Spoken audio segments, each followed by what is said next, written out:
hour later, I'm covered in sweat, I'm stung, I'm bleeding, I'm ripped. What's this? Slug pellets? It's slug pellets? It's a weed farm. And then when you've got someone like Dave going, this is as close to Raspberry 1 as you'll ever get. The dog behind you, the steak, the dog. 40-year-old linear with just scales, like, you know, and it could only fit about 12 along the linear line. I wonder what else is here, you know? So I've gone exploring, I've got lost. I've literally got lost on this island, couldn't find my way back to my swim. You didn't tell me about this car. I promise you I haven't seen it. I said, don't lie to me, Dave. I said, you see everything. Now, one went donk and come back up, and the other one stayed there, and then went click, click. It's like Jaws, you know. Click, click. Guys, a warm welcome back to the Always Carp Fishing podcast. In the studio this time, I am joined by Harry Charrington, Mozza, and the legend that is Dave Lane. We get into many topics on this one. One of Dave's major captures being the Sonning Eye. We get into when Mozza and Laney fished together over on Raspberry 2 when they were cutting out their own swims. And stick around to the end of the podcast when you can get your hands on £100 worth of terminal tackle. Sit back, enjoy. Nice. I've still got some sort of, what do we call it, iconic, if you like, meaningful old gear, like hanging in the roof of my garage. I've got the rod, I call it the Black Mirror on. I've got the rod I called Mary on in winter. What rods are they? What? That was a tri-cast 2.5 pound ER, wow. Which when I got it in about 1980, was like it was like a beach caster. You know, it was the ultimate long range rod. 2.5 pound test curve. It had flip down standoff eyes, so they were only like 25, 30 mil eyes, but they were on a 50 mil arm with a spring. Yeah, dink, and they came down. Yeah. Oh my God, yeah.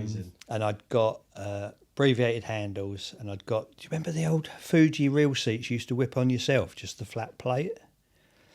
You've never built your own rods. Oh, right. No. So you'd get it's a sliding, so it's a flat this long, a slight curve, obviously to fit around the blank.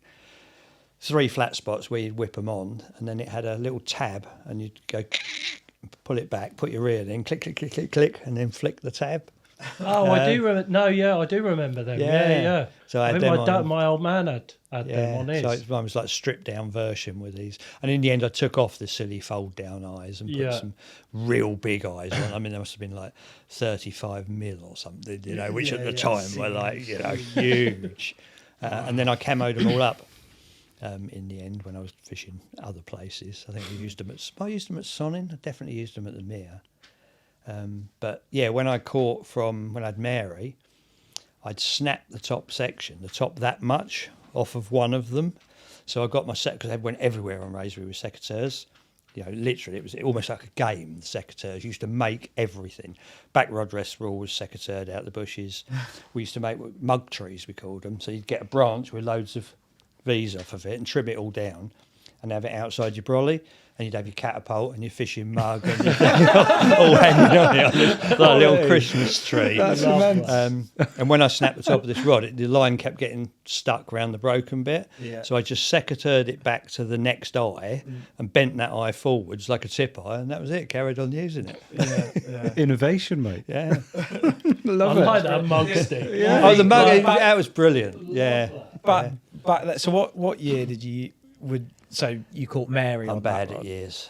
I'm really bad at years, like real bad. Would have been, so mid-90s. Yeah, and the 30 years ago, and the ultimate distance casting rod is a 2.5 pound Tesco. Mine was. You know, right. You know, life had come on, then there was other stuff available. It's just that. But there still wouldn't have been much. Oh, more than a 2.5 Tesco, would there? Back then. But that was regarded as a stiff rod for casting at 2.5, wasn't it? Yeah. And now now we don't make, apart from a floater rod, we don't make a 2.5 pound test curve rod. No.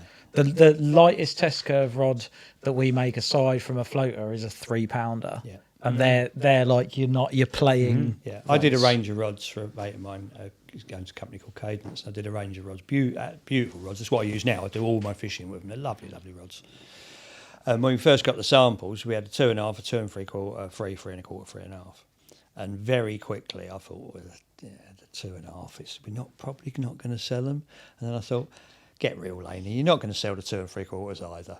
Just use 3 3.25 and 3.5, because that's all anyone buys. Yeah. No one buys. Yeah. Nobody wants anything lighter anymore, do they? No. Unfortunately not. How the shift has gone over the years. Yeah. Now £4 is £4 the new thing, now, isn't it? Yeah. Like, I had a set of £4 rods off of us when we brought them greens out. Like, first chuck with them, I thought, I hate it. I absolutely hated them, because I like chucking back, and That's how I always cast. Yeah, and me. And then I had to, where I was fishing, I had to get 30 wraps. So I'm like, right, stood there like that. Oh my God, just like the difference with a £4 rod, stood with it behind you and casting. I love them now. They're like one of they're my favourite rod. I've tried that, Mozzie. I wish I'd filmed it. It's hilarious. It's like, it reminded me of where you see people that are half decent at golf, and then a proper golfer says to them, no, stand there, put your ankles together, bend your knees, stick your bum out, do this, hold your... And by the time they're all like that, they can't even move. That was me. I was with someone, and he cast one of my rods, and there was, the backing was out and everything. I'd never seen anything like it. I was like, how'd you do that? He said, I'll show you. He said, stand there, stand sideways on, do that, pull it back. He said, no, higher. And he's getting hold of my arms and bending it. And all like that. He said, then lean back and get your shoulder around there and look at the thing.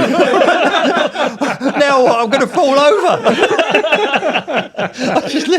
I can't. They just went, and came down with snow on it. I give up.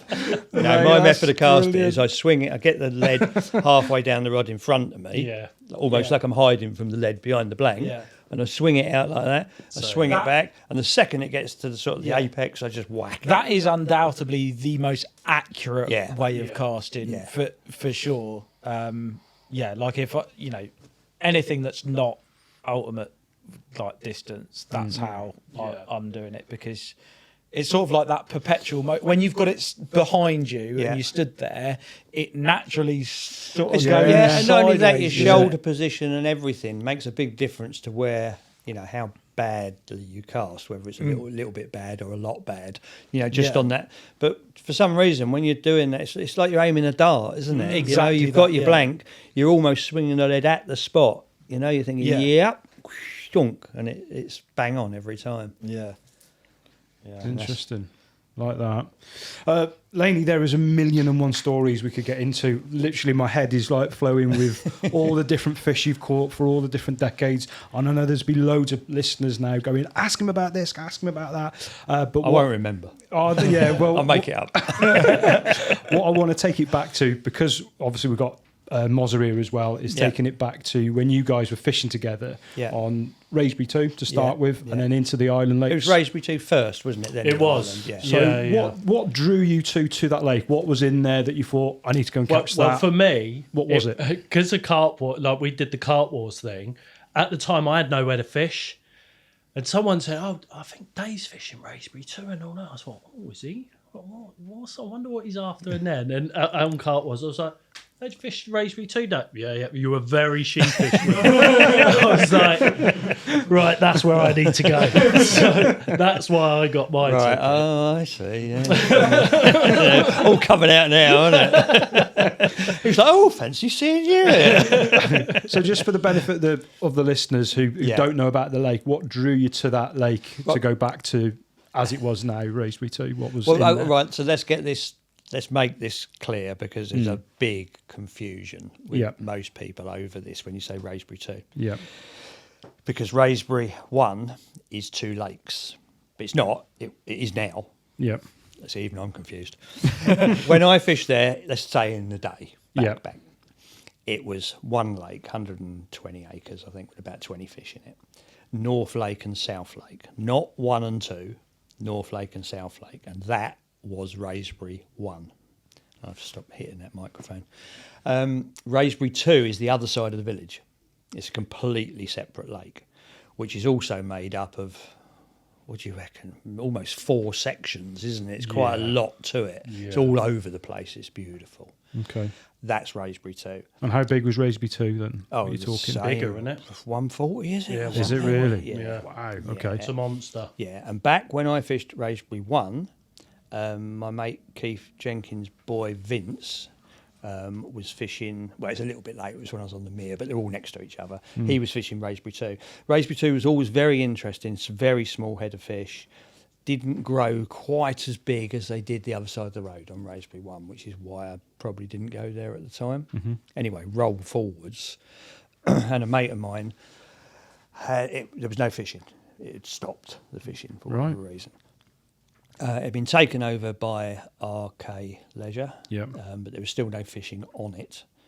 And they were going to open it as a syndicate, and a mate of mine was, I don't know if you call it employed, but he was there as a bailiff, fishing all the time, looking after it, making sure there was no poaching, because they'd started stocking it with stockies.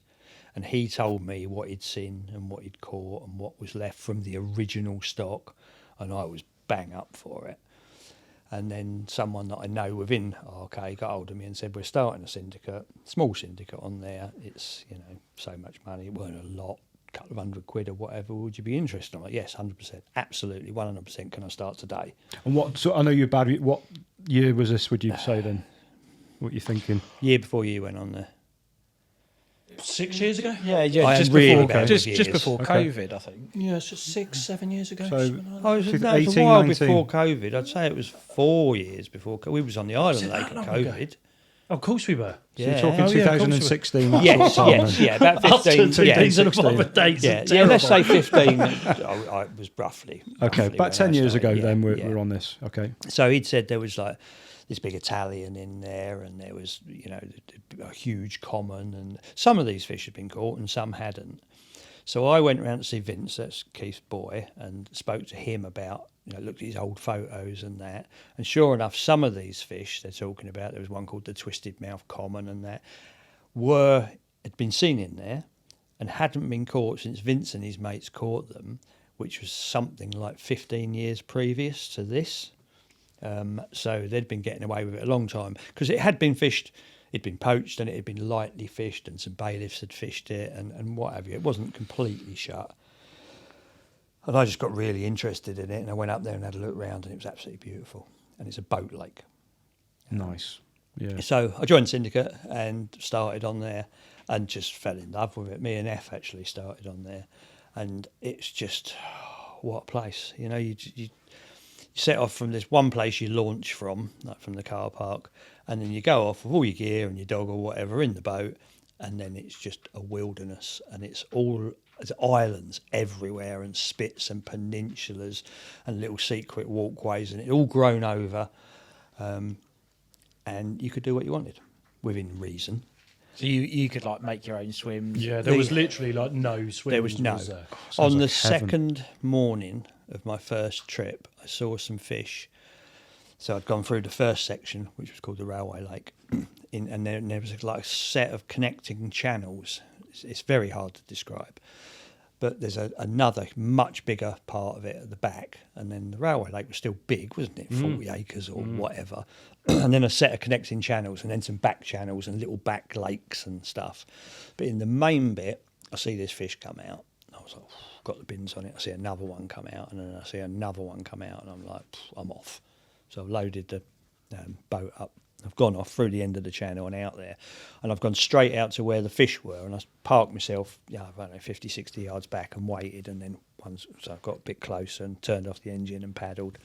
Got little, I don't like H blocks, but I make my own little mini versions, and I've gone out there and I've put one just as a point of reference, like 20 yards to the right and 10 yards closer. Come out again. While I'm here, I've unshipped a rig, plop, fired a few baits out there. I thought, that's bang on them. And then I've looked up like that, like a meerkat, and thought, well, where am I going? I'm out in the middle of a lake, I'm sort of at a minimum of 80 yards from the closest land mass of any description. And I thought, there's nowhere to fish from. So you've got a rod out. I've got but a you rod haven't on got a there, swim. yeah. I'm in the boat full of gear with the dog on a fish, on lots of fish, thinking, I don't know where to go. And I thought the closest bit is that bank over there, but that was a pass between that and another lake next door with people. And the people around that area, some of them are a little bit unsavoury. You get thefts and stuff, yeah. but there's plenty of islands. So the next nearest landmass was this island that was totally wooded over, grown over, just this green wall of island stuff. I thought, that'll do. So I boated I boated over to there, and I put the rod in the sort of reeds at the front there, set up a landing net and laid that on the reeds. And I had tools with me. And I just set about making a swim and started chopping out reeds and chopping out trees. It became one of my favourite swims. But anyway, I'd started making it, and then I put a second rod out and I carried on making this swim, and then one of them ripped off. And I had a fish, I was mid-20 or whatever. So I was like, yeah, I'm definitely having this as a swim. So I started clearing it all out. And anyway, later on that afternoon, I had a second bite, and I hooked a fish that absolutely beasted me, and I followed it out in the boat and played. You can imagine how exciting this is. You know, it's not just normal fishing. You're on somewhere you know very little about. It's got some old monsters in there. There are a lot of stockies in there as well, so it's like playing the game of what you're going to get. Anyway, I played this fish, and I got it up, and it was a 32-pound common, lovely golden deep one that we were just talking about outside before we came in here, which went on, got called the goldfish, and went on. I caught it twice more in my time there at 38 and then 42. Then Moz's mate caught it at 55. 55. Wow. I think he might have even ended up at 60. Still going? We think it's not going. Someone might be going back. But anyway, like very, very exciting fishing. And I made this swim, and I fished it a fair bit, quite a lot over the couple of years, and made it into my own little grotto in there. And I had a fire pit, and I Is found this Skunk Island? Chimney Pot Island. Yeah, Skunk Yeah, Island. yeah. Oh, that was the other Skunk thing. Island. Whilst clearing, so I've made this swim, and it's in this wooded island, and I thought, I wonder where this island. The island's 10 acres. Oh wow! You know? And I've got my dog with me who runs free, and I can hear him like miles away barking at muntjac and all that. And I thought, I wonder what else is here, you know? So I've gone exploring. I've got lost. I literally got lost on this island. Couldn't find my way back to my swim.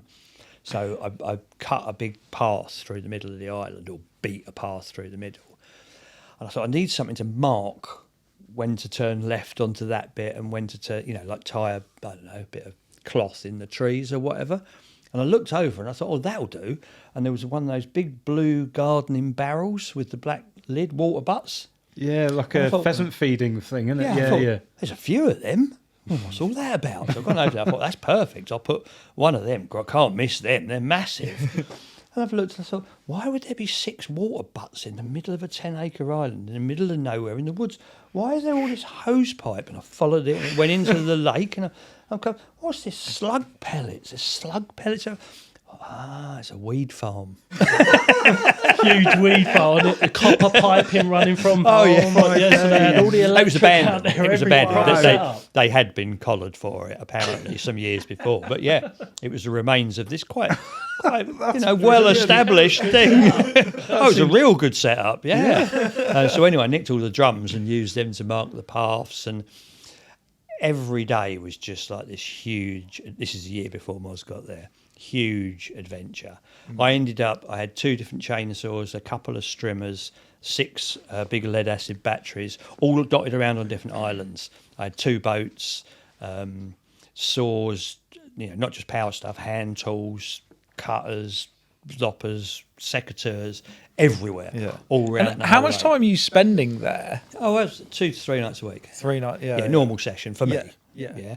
So either 2 nights, or if it was a good time of year, 3 nights. But I became addicted to the place, so it was mainly 3 nights a week. Yeah. Did you see anyone else at the same time making swims on islands like yourself? Were you seeing, he's got that one over there commandeered, or was there that going on? A little bit. Like I say, F was fishing with me at the time a bit, not so much. He had another lake nearer to home. Yeah. This is pull forward, for people who don't. Yeah. And I met another guy, Matt, who I'm very good friends with still. I was chatting to him just the other day. And he was bang on it as well. He started off without a boat. He was fishing from the bank, so I didn't see him so much right at the beginning. I used to bump into him or see this same bloke.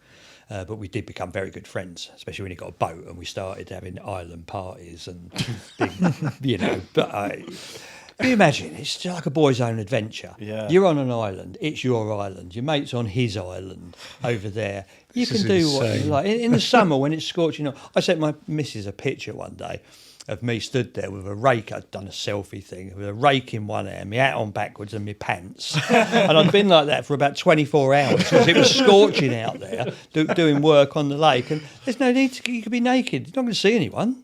Only the people in the planes are ever going to see you. You were off-grid, totally and utterly off-grid. It was so nice. And the fish, you know, some of the fish I saw were just stunning.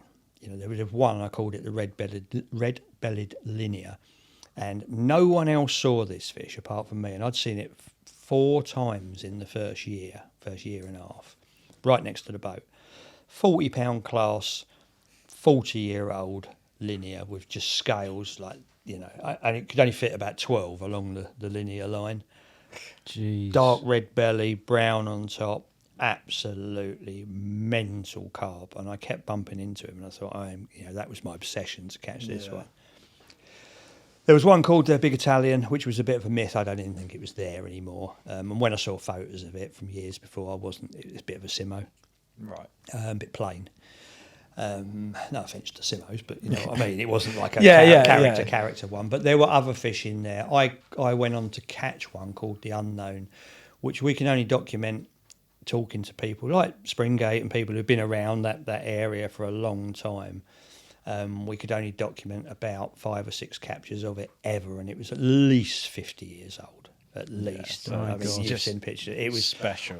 Unbelievable. Very similar to like a Mary's Mate sort of fish, you know, that long old Colne Valley, you know, leany, basically. Yeah. It's a leany. Very unique. And it had gutted gills where it was all old and its fins had started to wither a bit, but it had these big, deep set scales. You couldn't have picked the scales off. They were so sunk. Yeah. Unbelievable, you know. There was some amazing fish in there, but there were quite a few fish. I caught quite a lot of stockies, and I was doing a video blog thing I worked for TF Gear at the time, and what they wanted from me was once a month, especially once every couple of weeks, but it ended up about once a month, once every 3 weeks, a video, which I sort of, I didn't have to edit it. I sent them the clips with the time frames, and they put it together in the office, and they put this out there. Problem was, I wanted to go off grid, completely off the radar. I didn't want anybody to know where I was and what I was doing, because otherwise people like him will find out and come and join me. And I knew they would. So all I put on any of my videos were these little stockies. Well, VS stockies. They were all different sizes. Yeah. And I'd put them on. To the point where by the end of that first year, there was a bit of a chat going round about me being on there, because other people were interested, waiting in the wings. Why is Laney still there if all he ever catches is 18 to 24 pounds? I'm sure I remember even having a conversation like that in the office, being like, what's Dave Lane up to? He's not really catching much at the moment, just bloody little ones. He needs to up his game. Yeah, exactly. Losing his touch a bit. And I was sliding back 40-pounders without even videoing them, just taking me personal photos. I was having a whale of a time. I was having the time of my life out there. It was totally unique time. That must. It was literally like stepping back in time to the old Raspberry One days. Because carp fishing at this point is a lot more popular. Yeah. Venues, syndicates. Oh yeah, this isn't that long ago. This is like full on. You know, the rest of the Colne Valley's rocking with anglers. Like just over the road on K1 and Horton and the Island and everything. You know, they're full. Yeah, you know, and nobody's on Raspberry 2 because they don't know what's in there. Did you have to do any like ducking and diving, like arriving in the car and people spotting you? Oh, there he is. What's he there? Not so much, because I was out the way, wasn't it? Yeah, really. Yeah, it really is. It's down a little back track to Raspberry 2 Raspberry 2 station, train station, which is a tiny little. It's on the Twickenham line, one up, one down, little station. And you come in through a gate and then for another gate, and you're well hidden, and then you're out there. You know, out there on your islands, and no one can see you or whatever. It's mad because it's such a big expanse of water just lost within that Colne Valley, and it's like you just see no one. It's amazing. But you are, you're under the cosh a little bit because it is a dodgy area. And there's a lot. It's a bit like the Wild West out there. If you're on the bank, I hardly ever fished the bank. You know, over near that station at night, if you was fishing the bank near the station, you'd dig in and camo in, and then you'd have to ignore what was going on. Kids smashing the station to pieces. You know, you go out in the morning and the gate you came in the day before is all full of NOS bottles, and you know it's all been kicking off with the ball bearings. Hence why my van's got lots of dents. Your van's not exactly. Mate, that's all Raspberry 2 damage. Yeah, my mate Matt, his car got done every single panel in the car park, and I've been on an island with missiles coming in, being launched. There's one island that was real close, about 40 yards. And I got spotted out there, and the next thing it's always, you know, coming over the battlements, woo, and you daren't respond. If you respond, you are just put. That's all they want. Yeah, you're putting yourself. And in red rag as well. So even when you're on an island, you're not really safe on an island. But once you went past that, once you went past that first island and off, that was it. You were lost. You were just out there, and I'd make little paths, you know, to get from one bit of an island to somewhere. 200 yards. I'll tell you a little story, right, of how overgrown it was. That first night on there, no, this is my second night. I did a night, F turned up the next day, met me in the where we were talking about the horse pasture, where I first met him. And we went off on an island. Now, he went in the first swim, he'd seen a fish jump, and I went in the second swim. This is the day before I'd seen him jumping in the middle and moved. So that first night together, we're probably along the margin of the island, I reckon we're 200 metres apart, so not very far. Anyway, come the evening, I rang him up and said, yours or mine, barbecue? He said, come over to me. He said, I've got loads of lovely space here and a bit of grass behind me, little lawn. It's a lovely job. So off I've set. I've come out of my little swim, which I've gone into by boat only. So it's just dug out and it's quite sheer behind and it's all brambles and I can see old steps in there that have all grown over from years before. So I'm hacking and cutting and kicking and the dog's behind me trying to squeeze through and I'm bashing the nettles down. Anyway, about an hour later, I'm covered in sweat, I'm stung, I'm bleeding, I'm ripped. I've sort of climbed a tree and I've looked down and I thought, there's my swim there. I've only done about 50 yards. So I phoned up F. I said, F, I'm struggling here. I said, walk, is there a path? He said, there's a path right behind me, you clown. I said, well, walk up the path and whistle, and I'll whistle, and Pads will come running up to you, and the dog will find a path, and we'll meet up. Anyway, it took us forever, and eventually I could see him in the trees 30 yards away, and I'm here. And there's like a river bed must have gone through the river in the old days, which was sheer, and just brambles and nettles. In the end, I said, just forget it. I'll see you tomorrow. I'll come round by boat for breakfast or something. It's just, that's how savage it was. Wow. So over that first year, I spent a lot of the time, I took an electric strimmer, not electric, a petrol strimmer. I used to just walk through and do 50 yards a path, and then the next day didn't know where I was going until I found water again on the other side of the island. So we made like a network of paths. Yeah.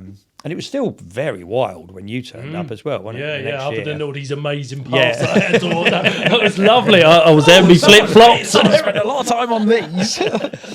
It was a lot of work went on, but it was some of the most exciting fishing I'd had for many years. You know, I've had fishing like that, but there was decades between the last lot and this lot. It was like going back in time. Yeah, amazing. Just an adventure every time you got in the boat, I suppose, wasn't it? Time. Yeah, it was just such a good. Would that have been just after Burfield? God, here we go. It was before Burfield, wasn't it? No, because you had the Burfield in 2014. You had the Burfield. Straight after that. I know that. It was the year after that. Yeah. So it was 15. 15 years, so 10 years ago. Okay. Yeah. So you had an amazing sort of 12 months having these crazy adventures. Oh, in these... 2 years, really. People started turning up a little bit. Mozza, Mozza came and ruined it. I never advertised anything from there. No, I never did. Got all my stuff I've kept back. I've never advertised I've never advertised a video or anything. I will do a video one day. But Ed Betteridge, she turned up as well that second year. Matt got a boat, so I saw a lot more of Matt. But it was still not many people. You know, it was still, 5 of us. Yeah, it was a handful. Literally 5 of us. Yeah.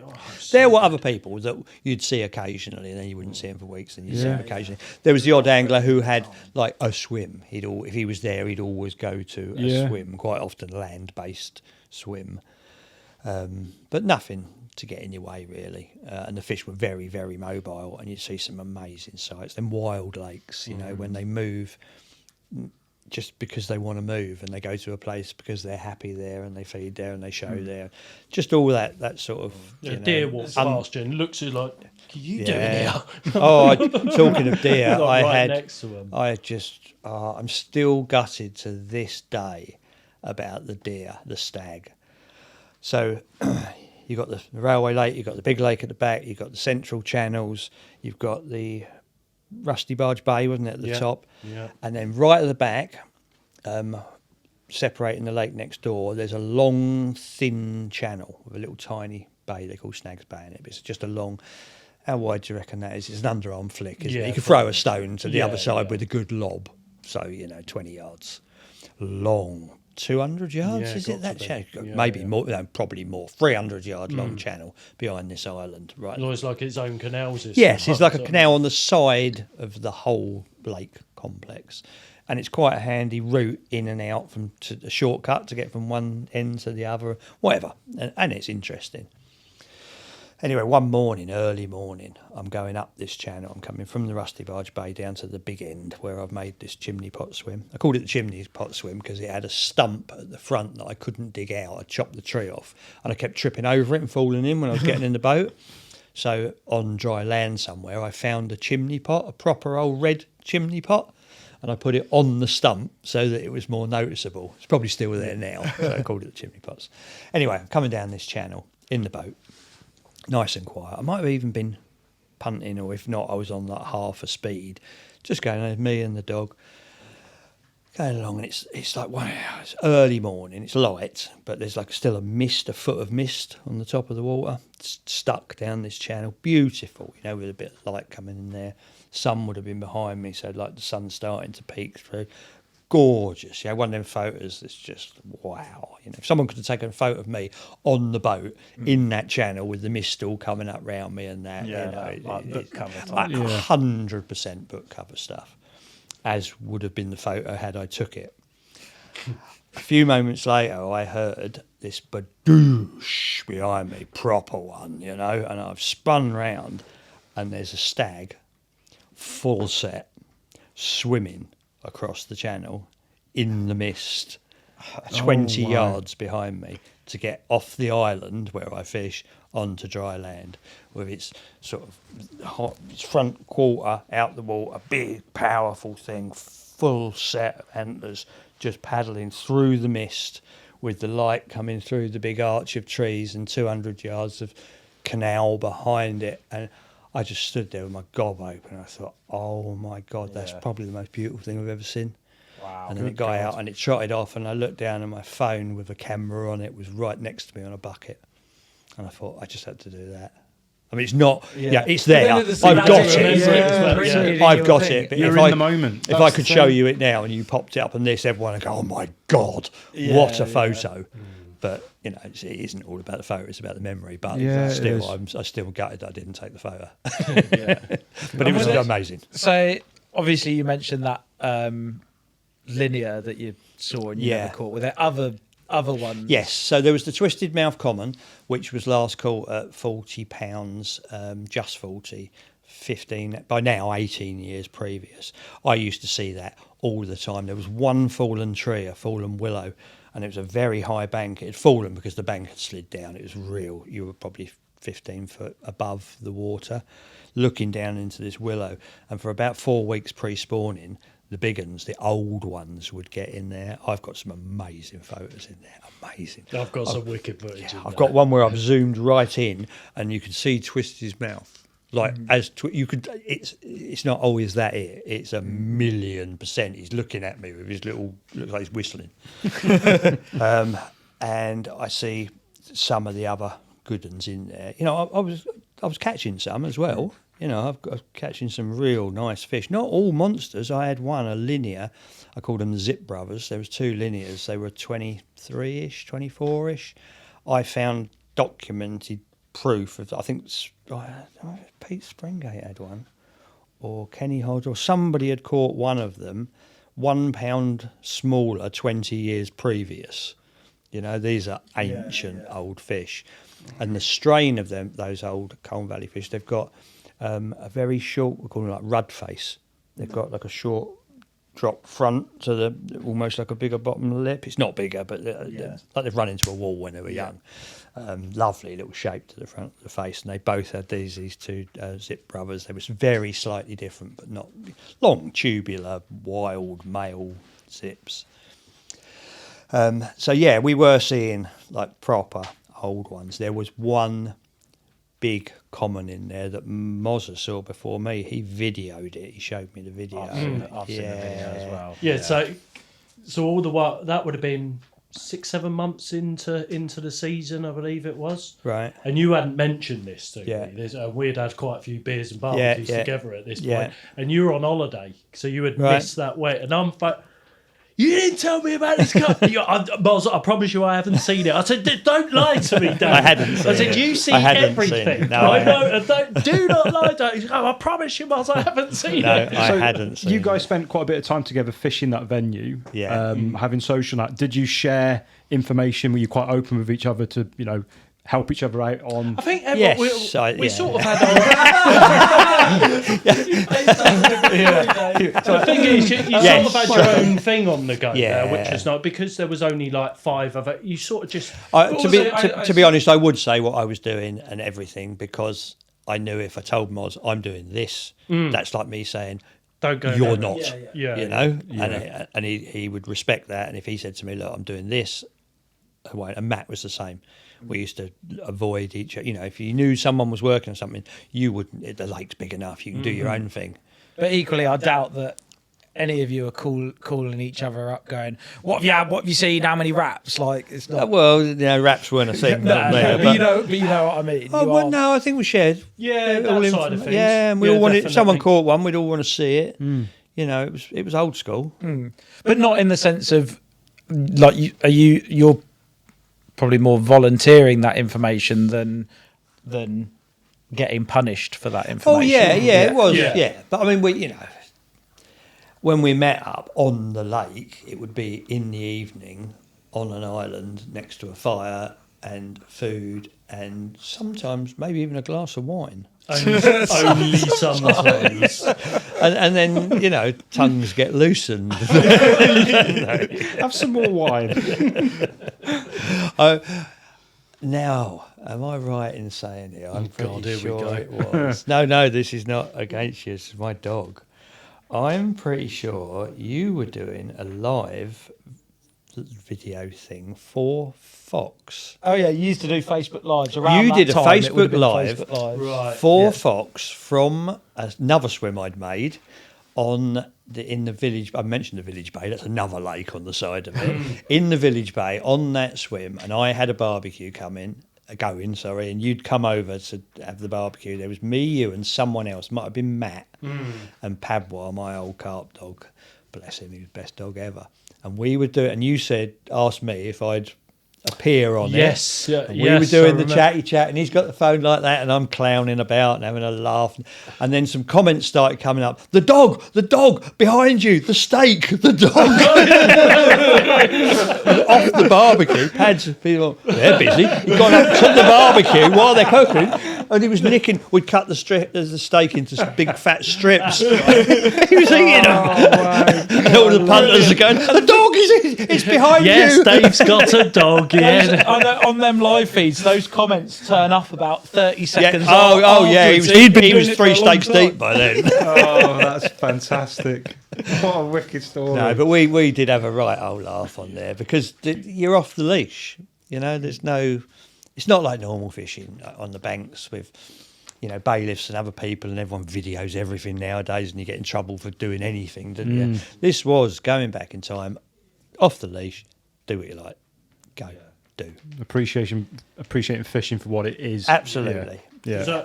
Because DNA had bought me the ticket for me to actually go and document and do all my fishing, do what I normally do basically on there.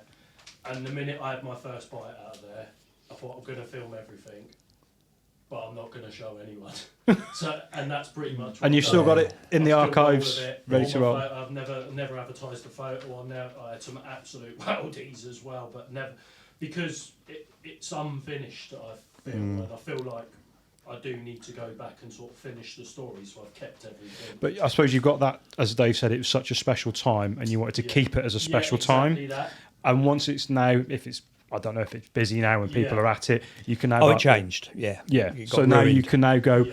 10 years ago, this is what happened. Yeah. You know, It's ruined now. Yeah. There's paths around it. There's huge, great swims with wood chip in. There's a syndicate of people on there. And you had all the scary trees like that. Oh, that was the most beautiful tree, bit. Like in the mornings, so you had these trees that like that. I don't know what they are, but people who know about arborists, is that the right word? It is, isn't it? Sounds good. Yeah, we'll keep that. Arborists would know. So they grow as they come out of the ground. Sorry, Moz, I keep completely steamrollering over you every time you talk.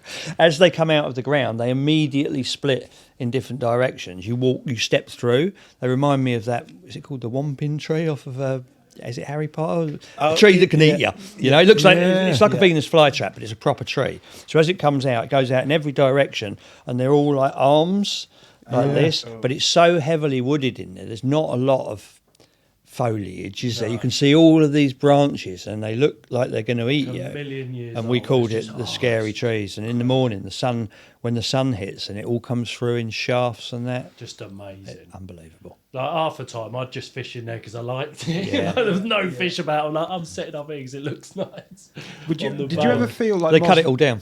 Yeah. Really? Yeah, cut it down and made a decimated swim. it. That's God. just commercialised? Made a it? double swim. So they let a lot more people on, Yeah. I assume. Where they cut So these down and made a double swim there, the swim, it was deadly to fish because it was just a little tiny gap, but it was a little gap and there was just room for your brolly, and you had grass this high up the side all the way round and this high inside under your bed and all the scary trees hanging over you. It was just heaven. I guess ultimately Heaven. they had this asset that they owned and they needed to start making it pay. They did, but when we started on there, the governor said that he wasn't ever going to do that because he fished there, he loved it.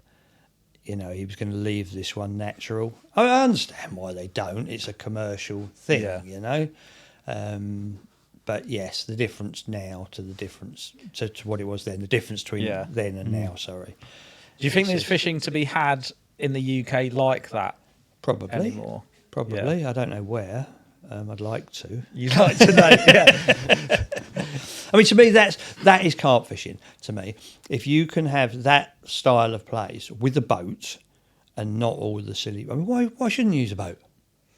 You go abroad, everyone uses a boat. What's wrong with a boat? Yeah. It's a lake. Lakes, they go together, don't they? Yeah. Yeah. What's the But problem? I guess It's not going to work that on many carp anglers. Yes, You it's can't not go going to work on linear. Drayton. Poor old Drayton. It's getting a battering these last couple of podcasts. Yeah. No, I guess that's like you say, potentially, you said on the last podcast, potentially the rivers. Yes, yeah. There's too many of us, carp anglers. You know, it's our fault. It's our own fault. Yeah. Victims of our This own is se- what you are. this is what we do. Yeah. We make it sexy. We make it whatever. Well, Yeah. maybe not that, but we make it popular. Yeah. And then we moan because there's too many of us and we can't do what we want to do, like the good old days. But Yeah. It's right. I remember, like on the previous one, Scott mentioned it, didn't he? Where back in the day, if there was a rod's poking out of a bush, he knew exactly what angler that was. Now there's like 2,000 anglers in the club, and he's like, I haven't got a Scooby who's doing it and who's doing it. But I suppose what you can take from it is you had a very, very special venue that you can cherish that time with the memories, and you know you got to enjoy it as well, Moz. I felt really privileged about not only being Dave's company because he's done it before at Raspberry One, and then when you've got someone like Dave going, this is as close to Raspberry One as you'll ever get. When I was at college, I was obsessed by Raspberry One because I had Simon Scott as my lecturer. He gave you a copy of my book. He gave me a copy of your book. He was like, you have to, if you're going to, so for part of your grade, you had to have one subject that you would study for the year and that would go against your grade at the end of the year. And I did mine on Raspberry 1 back when Mary was alive. And So I become obsessed with the place. And then Simon Scott gave me your book and said, "You got to read this." I think I read it in a day. I couldn't put it down. It was that good. And then I got my ticket for Raspberry 1 and Mary died, and I was so obsessed with Mary. Yeah. And I'm gutted because you still had Malins in there, you still had the Pug, and Mary's I was like, why didn't I just carry? And because Mary had died, and it was all about Mary for me at that point, I was gutted that I never did it. And then when Raspberry... Wasn't the best fish in there, though. It was beautiful, nothing, it was amazing. But like you just said, Mary's mate, I mean, what a carp. Yeah, of course it was. Yeah. What a fish. Yeah. Unbelievable. So then not being able to have that and then being gutted, thinking, I should have fished Raspberry 1 because you still had Mary's mate, etc. And then I missed out on that.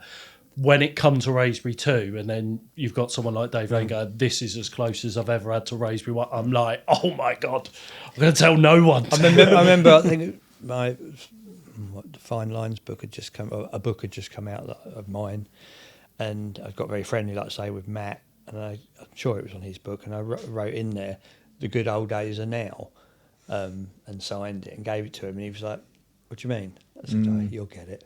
And then a couple of years later, he was like, I got it. Yeah. Nice. Understood it. That's brilliant. when it had gone, One thing that I would like to ask you about, because it's not one that's really like a lot of these fish are sort of and venues are covered quite a lot, but one that was covered probably less than any of the other ones that I still think is a really, really iconic fish is the eye. Oh God, yeah. At Sonning. Yeah, that was what an adventure that was. A 2-part adventure because I had 2 seasons on there. One inbounds and one slightly not quite so inbounds. Big adventure, unknown to us totally. For people who haven't heard about it, because I think a lot of people these days won't have heard about it. Just so tell them about the lake. 240 acre gravel pit with the workings at one end and the workings at the other end. It makes it sound like it's long and it's got a workings at each end. It isn't. A workings in one of the many corners, and at the other end, like at the south end, and one at the north end in various corners. But there's islands, there's channels, there's stuff, and there's a vast section in the middle full of gravel bars, proper pit. When the wind gets on there are waves like this. There's sailing boats on there, like some quite big ones as well. Ones with a little cabin in and stuff. It's a big pit, a proper man's lake. Reading Angling had access to 2 banks. The other banks, there was no access, no fishing rights. Reading Angling thought and probably still think that they owned that side and stops you going on there, but it wasn't theirs to own. I can say all of this now because I'm banned for life, and I've been told I'm never getting a ticket back, so it doesn't matter. I didn't really do anything wrong apart from maybe go slightly out of bounds. Anyway, so I did it first year on the inbounds side. Again, hardly any swims. Wasn't like wilderness, but it was like big, long, wild grasses and that, and you had to trim an area if you wanted to put a brolly in there. Did you have any rumours what was in there? Yes, the year before I joined, I'd been told of a very, very big common in there. We're talking 50-pound class common. Yeah. And my ears pricked up, and I did a bit of research, and was put off. Basically, was told that it wasn't true. But it was true. It was true. Anyway, the next year, the bailiff, Andy Dodd, I think his name is, he caught the eye. The fish that became known as the eye, because the lake is at Sonning Eye. That is, the eye is called the eye because it's where the River Thames goes. It's very posh around there. Thames goes round, and there's an island, and it goes both sides, and it's like an eye. So it's Sonning Eye. Sonning Eye is a small village, and it became, and the fish has got a big eye, so he's the Sonning Eye. So everything's the eye. Aye. And he'd caught a 52-pound fish, the eye, and a 40-pound mirror, and I got a phone call from Chris Ball, at the angling, whatever it was which paper was Carp? Angling Publication. Times. No, angling. No, he was it Carp Mail. Carp World, was he? Mail. Carp Talk. Carp Talk. Yeah. You got it. We got there in the end. Just name all of them and you'll eventually get there. Yes. He phoned me and gave me the heads up and sent me a little screenshot or something, email, whatever, of what was going in the next week's paper. So I could get a ticket a bit rapid, which I did. It came out, everybody got tickets. I remember the first day, well, actually, I went and got a ticket from the tackle shop and went straight down there. And you had to get a night ticket as well. I'd done the day, I found a load of fish. It was my first ever visit. I thought, wow, this is a big old place. Got set up, got the rods out, was on these fish. I thought, I want to do the night. You know, I'd only gone down there for a look, but I'd had gear with me. If I get one of them night tickets as well, like, so I phoned up matey. On the back, it's like club book, you know. So I phoned the thing. I said, I'm after a Sonning ticket, night ticket. He said, oh, all right, yeah, okay, I'll put your name on the list. I said, okay. Any chance I just pop over and give you the cash and get one? Like, you know, or something like that. He said, mate, there's absolutely no rush. I said, well, I sort of want it now. He said, no. He said, your ticket don't start for another 3 months. The spring was on last year's ticket, and it was one of them. It was like June the 16th. Right. Yeah. I'm there. I haven't got a ticket. The days, the nights, or anything. I'm like, oh, okay. Quickly turn the alarms off. Oh, well, yeah, we'll put my name down, you know. The geese are going, shut up. No, I'm not there. No, I haven't seen it yet. Get out of it. Oh, I forgot where I was going with that. But so that was your first time. Yeah. So then I got the ticket and started fishing it. And I fished the first year on the inbounds bit. First out of season, I was there, Lockie was there, Jenks was there, Hellier was there, everyone was there. Yeah. Everybody wanted a bit of this place. 2 weeks later, there was me and Keith. That was it. Everybody had gone. It's sort of never to return. Why was that then? Why do you think? Because it was massive and it was rock hard, and they thought it was full of big fish, and it really wasn't. Right. Yeah. Okay. How many do you reckon were in there? There was quite a lot of what we called the river fish, because we think they came from the river. They were long, lean fish. There was a group, quite a big group of them, but of the bigger ones, I don't know, it's probably a dozen or something like that. Yeah. Populated with these other ones, a bit like Raspberry too. You get the better ones, and you get they weren't stockies, but I think the matchman in the river had thrown them in, that sort of thing. Anyway, or they flooded in or whatever. And I fished this little swimmer. I had to cut out a little swimmer. The wind was blowing into this sailing club, and there was a little tiny bit you weren't allowed to fish. It was only about 100 yards, but it was the best looking bit. So I went in there and I cut a little hole. And it was inbounds both sides of it, but because it was next to the ski club, I think it was, you weren't allowed to fish this little bit, but it looked real good. And I cut a little bit and got in there for a look, and they was all cruising up and down the edge in this. There was a massive wind, like 3 foot waves coming in, and the water levels were really high, and there was an inlet, it was a culvert, they call it, coming in there. So you had the two opposing forces, and I've got this lovely photo I took that day. It's a print of the double peak waves, all muddy, where you got the in and they're peaking like that. So it's like some sort of a frosted cake, but all in chocolatey colour. And unsurprisingly, these carp were right. I could see just these ghostly dark shapes right down there, right under the bank. It was all cut away because that's where the southwesterlies hit. Any sort of size on those shapes were you looking at? I thought there's some good ones down there. Decent ones there. I couldn't say exactly, but they weren't little ones. Right. So I've gone in there with a couple of rods, and I've poked them. I've sort of laid them on the ground, and I've got this much of the tip sticking over this undercut bank. So it's probably 2.5 foot to the water level, and the waves are slapping over it. Yeah. And I've got me one of them army Gore-Tex jackets. I've put it over, I've laid flat on my belly, and I've got like my nose over the edge, and the waves are going over my head. And I'm looking down there at all these shapes, and then to my left on the bank, I've seen a couple of sailors setting up, because it's ideal sailing. And I didn't know at the time. I thought, this could be right on top. They could be policing this, or they wouldn't know anything about it. It's just like a bloke fishing, But I stayed well hidden. Anyway, they were pouncing about doing whatever. And these two tips, they're going like that because they've got like weed and stuff on in the wind, and they're going ruh, like that. No alarms or anything, just laid on the floor, donk, donk. And I can see these fish going donk, donk. Another one's come through, donk, and then they went down, and one went donk and come back up, and the other one stayed there, and then went click, click. It's like Jaws, you know, click, click, click. I'm like, sod the hiding, and I'm into this fish, and I looked into this fish, proper powerful one, played it up and down these margins, netted it, and it was this stunning 34-pound common, like big, like a barbel, you know, with a big slopey head, and absolutely perfect, this fish. Thought, what am I going to do with this? I need a photograph, you know. I want to remember this fish. I need a photo. I hadn't weighed it or anything, I only had the rods.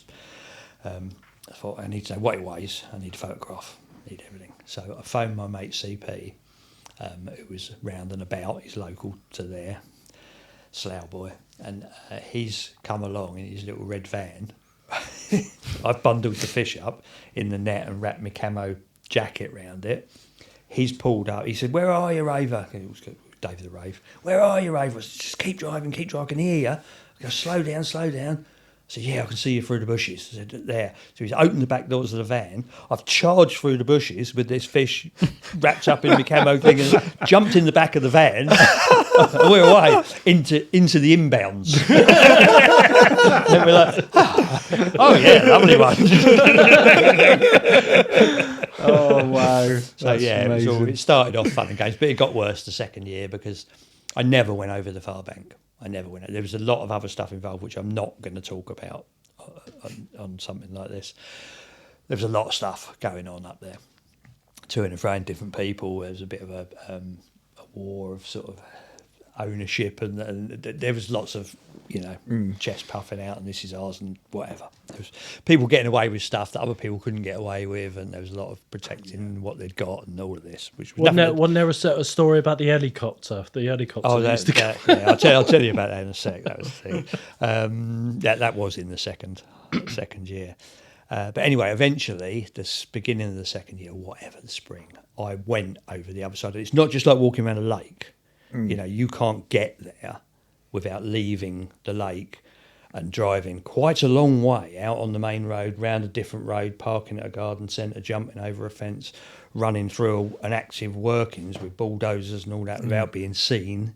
You know, high vis and hard hat's the best way. You can just walk through with a clipboard. But, you know, getting there was hard. Yeah. You know, there was no way around. There was fences and you just couldn't get there. You know, it's not a normal lake. This is a massive working gravel pit. Anyway, I went round the other side. Very first time I went round there, there were some thick bushes and the sun was beating them on them. It faced easterly. It was spring. It's like your ideal place to find them. I poked my head through the bush like that, and there was the eye, right underneath me. I just got my camera and went, took a couple of photos. So there I could see it's the lens had puffed up on one eye. That's right. Sat there with the 40-pounder, couple of mid-high 30 common, the big uns, half a dozen, all the big uns there under this bush. And I thought, this is where I've got to fish. I need to be this side. You know, I'm fishing over that side. You know, they do come there. I'd been doing really well over there. I caught a lot of fish. The eye had been caught over there off of one of my spots by someone else. Another story I'm not going into. That was savage, absolutely savage how that happened. But anyway, it happens. So I fished the other side. And that was very, very different. That was totally undercover. I was bringing at night, I was in my hometown of Crawley. I was going into like the council flower bed things out in the street that were all weeded over, and digging out all the weeds with the roots into buckets and taking the weeds. This, I don't know what it's called, like climbing weed. It's very, very invasive. Sticky stuff. That's it, the sticky stuff. Yeah.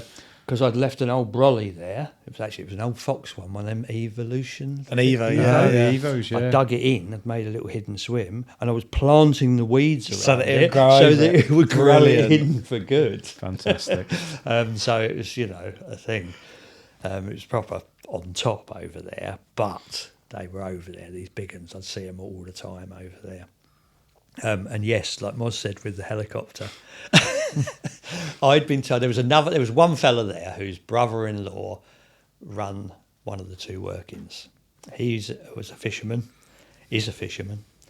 He's a bit of a lad, John, is it? Yeah, he's a lot of a lad. He nets with us with Simo. So Right. He's a real poacher as well. There are no rules with John at all. He's an absolute loves legend. a wind up. Loves a wind up. Anyway, he told me that the governor from the workings comes into work every morning by helicopter. He's got loads of money. He comes right over the top of the trees where I'm poaching and back out. And sure enough, every morning, 7:30, Bosch helicopter. Used to buzz about for a little bit. About 5 o'clock, also buzzing about this helicopter.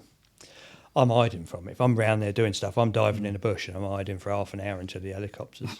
The reason it's there at rush hour in the morning and rush hour in the evening is the eye in the sky, the radio, Capital Radio or whatever, doing the traffic reports from the bloody roads around there. He knows that. I don't know that. I'm hiding from the eye in the sky. Yeah, it's a bit blocked up on the 45. Oh, and there's Laney. Oh, he's got one. He's poaching the opposite bank. Oh, brilliant. But I ended up catching the eye from that swim with the weeds over the thing, which was amazing. It was Jenks was with me at the time. Bless him, he's passed on now. Yeah. And we How had a big curry. was that then? It was 55. We just had a curry and a few bottles of wine, and I'd just gone back to my swim. And it was a bit of an epic thing. It was really mosquito-y night. I didn't have a mosquito net. And I was sleeping outside the bivvy because it was just too hot and there was too many flies and that. And I'd found a piece of, I call it onion netting. Do you remember? Old enough, but onions used to come in them sacks, nylon sacks. Yeah. And I'd found a few bits of that just in a rubbish pile, and I'd sort of knotted them together, got a couple of bank sticks, and I'd made a mosquito cover for my bed chair out of this old onion netting, and I was asleep under that. Maybe a little bit drunk at the time, just a little bit. And I hadn't long been asleep, and I had a screaming run. Now my rods were on a separate little island, only the size of this table, with a muddy, watery ditch in between, and I'd put a railway sleeper across, and then there was a bit of grass, then there was the hidden bivvy, and then there was me, so I had to navigate all of that in the pitch black, run across the sleeper, out onto this little island and get to the rods. I got sort pissed. While pissed, but the worst of it was, while pissed and still tangled up in a load of onion netting, where I'd forgotten to lift it off, and I'd just run straight at the blue light. And I still remember to this day it was blue. I can never forget that the alarm was blue. And the blue light was, usually you run away from blue lights, and it's on, and I'm going, I've got all this onion, and it's all tangled around the bank sticks and around the bed chair, and I'm across the thing and hooked into it, and it played it proper. You know, when you hear those, when they roll at night close in, and you can hear the vortex, the sucking, it's like hollow, and you think, well, that's a big one. It's not splash, is it? It's a different sound entirely. Yeah. It's water sucking down into the vacuum. Yeah.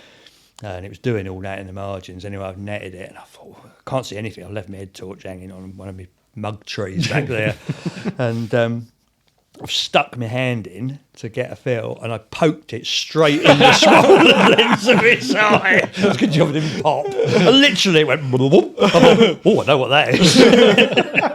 And sure enough, it was the eye, £55. Good God.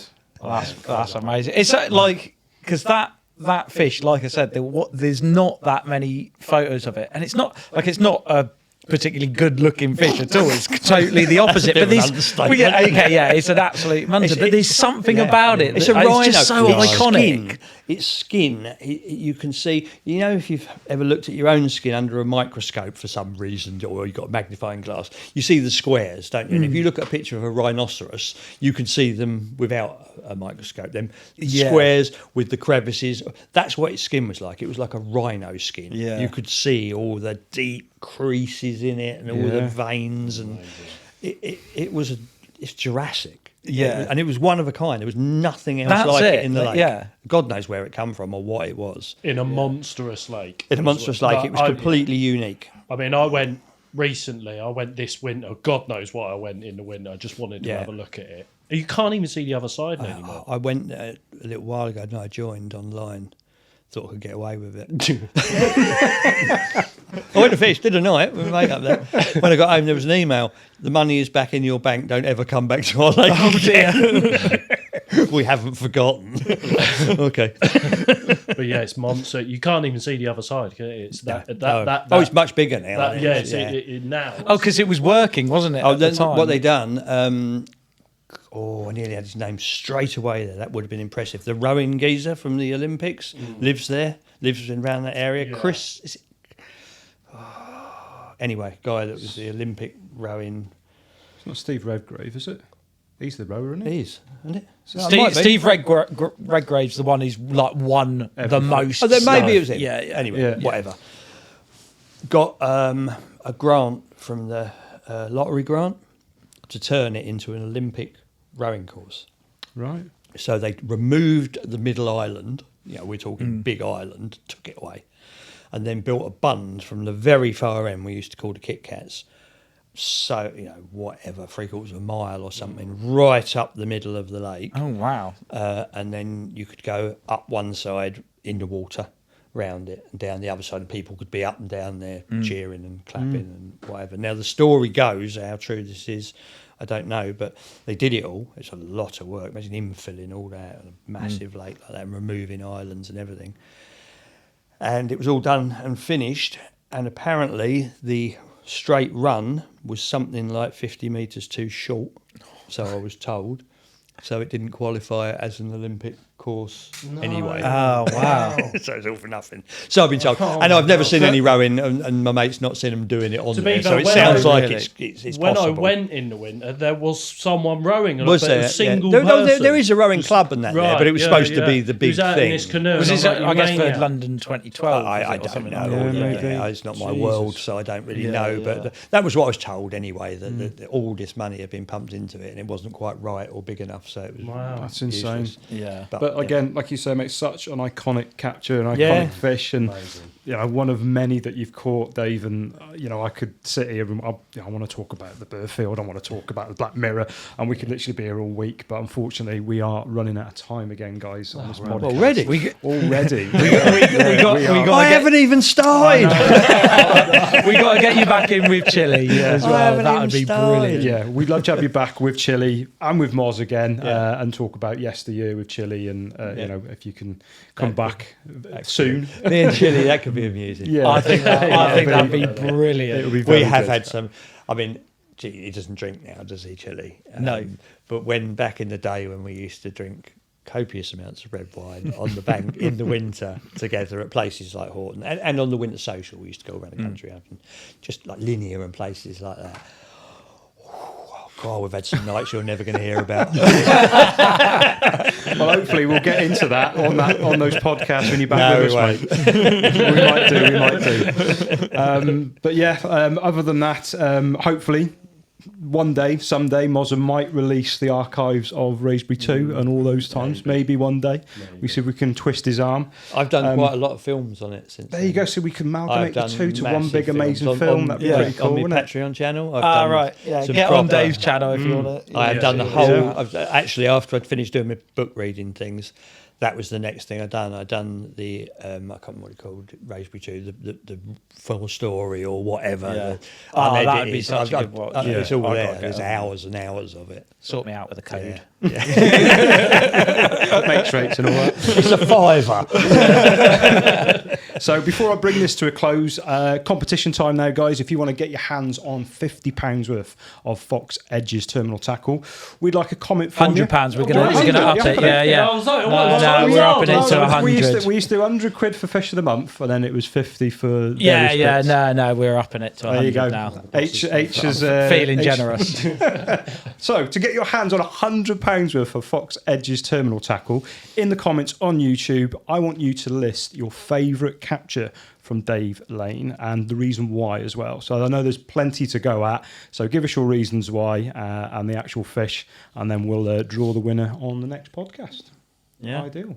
Okay. Guys, excellent. Thank you so much. Cheers, Dave, thank you so much. Yeah, definitely. Thank you. Thanks for tuning in, guys, and we'll catch you on the next one.